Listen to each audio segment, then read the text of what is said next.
नमस्कार, मी पंकजा गोपीनाथ मुंडे. मला आज आपल्याला एका महत्त्वाच्या विषयावर बोलायचं आहे, पण त्याआधी आपण ही छोटीशी गोष्ट पाहूया.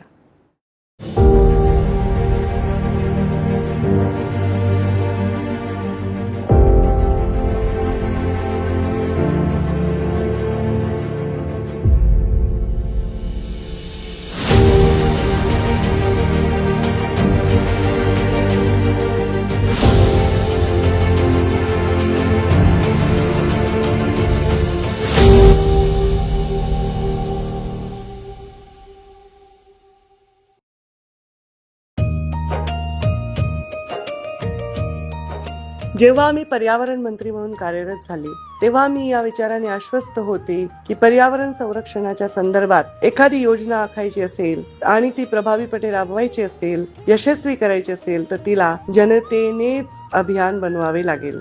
जनमानसाच्या सहभागानेच पर्यावरणाच्या क्षेत्रात कोणतेही कार्य यशस्वी होते.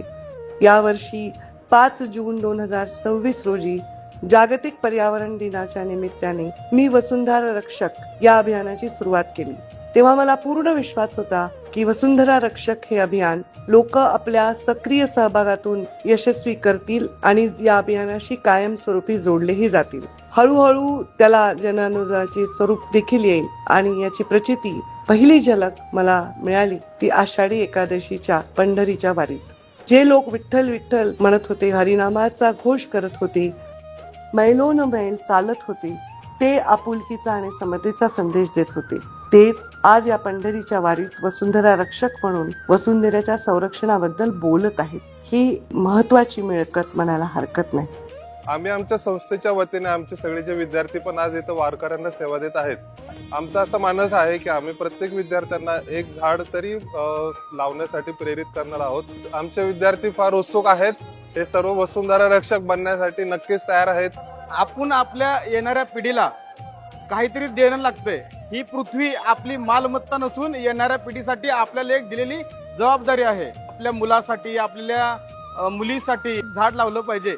ताईसाहेबांना आम्ही युट्यूब वरती भक्ती करताना पाहिलं, पण ताईसाहेबांमुळे आम्हाला समजलं वसुंधरेचे रक्षण हीच खरी भक्ती. प्रत्येकाने असा निश्चय केलेला आहे की आपण तर एक झाड प्रत्येकाने प्रत्येकाच्या घरात लावावं. जसं संत नामदेवांनी सांगितलंय, येऊन या कोणी पूजा अथवा कोणी येऊन तोडती तयान म्हणती तोडू नका. म्हणजे झाड हे वृक्ष असे की ते कोणाला म्हणत नाही मला येऊन तोड, पण त्याला तो विरोध पण करत नाही. तो वृक्षाचं जतन करावं. आपण या आपल्या वसुंधरेचं रक्षण करण्यासाठी सर्व लोकांनी एकत्रित येऊन काम करण्याची गरज आहे. तुकाराम महाराजांनी ज्याप्रमाणे सांगितले आहे, वृक्षवल्ली आम्हा सोयरे, त्याप्रमाणे आपल्या वसुंधरेचं रक्षण करण्यासाठी प्रत्येक नागरिकांना झटण्याची गरज आहे. वारी निघाली पंढरीला. आपली वसुंधरा आपल्याला वाचवायची असेल, प्लास्टिकचा वापर करायचा नाही.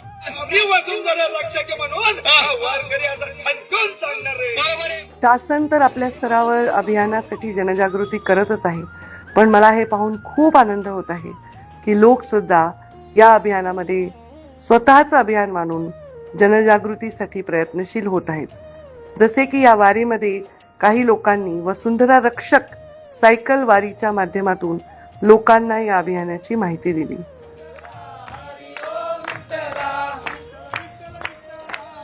पंकजाताई यांच्या आव्हानाला प्रतिसाद देत आम्ही इचलकरंजी ते पंढरपूर 165 किलोमीटर पूर्ण सायकलिंग केलेली आहे. या सायकलिंग मध्ये पर्यावरणाविषयी पूर्ण समाजाला जागरूक करत संदेश देत आलो. आम्ही सायकल वारीच्या माध्यमातून जनजागृती करतो आणि हे जनजागृती वसुंधरा रक्षक बनवण्यासाठी प्रेरित करतोय. ही जी पिढी आहे सायकल चालवणारी, हीच पिढी पुढच्या पिढीला आपण दाखवणार आहे वसुंधरा माझी आहे. पर्यावरण मंत्री पंकजाताई नेहमी वसुंधरा बाबतीत अग्रेसर असतात. त्यांच्या व्हिडिओ आणि मार्गदर्शनामुळे आम्ही प्रेरित होऊन आम्ही वसुंधरा रक्षक आहोत. वसुंधरेचं रक्षण हा केवळ संदेश नसून हा जीवनाचा मंत्र आहे.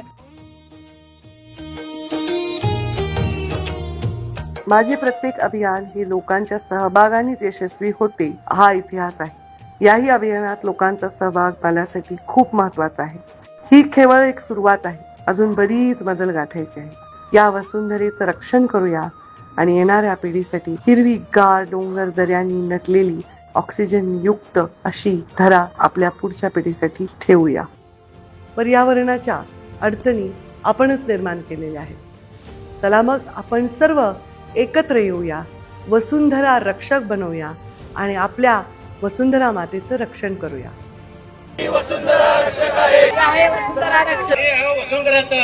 मी बनणार वसुंधरा रक्षक. मी आहे वसुंधरा रक्षक. वसुंधरा रक्षक. वसुंधरा रक्षक. सुंदरा रक्षक. वसुंधरा वसुंधरा वसुंधरा वसुंधरा वसुंधरा वसुंधरा वसुंधरा वसुंधरा वसुंधरा वसुंधरा वसुंधरा वसुंधरा वसुंधरा रक्षक.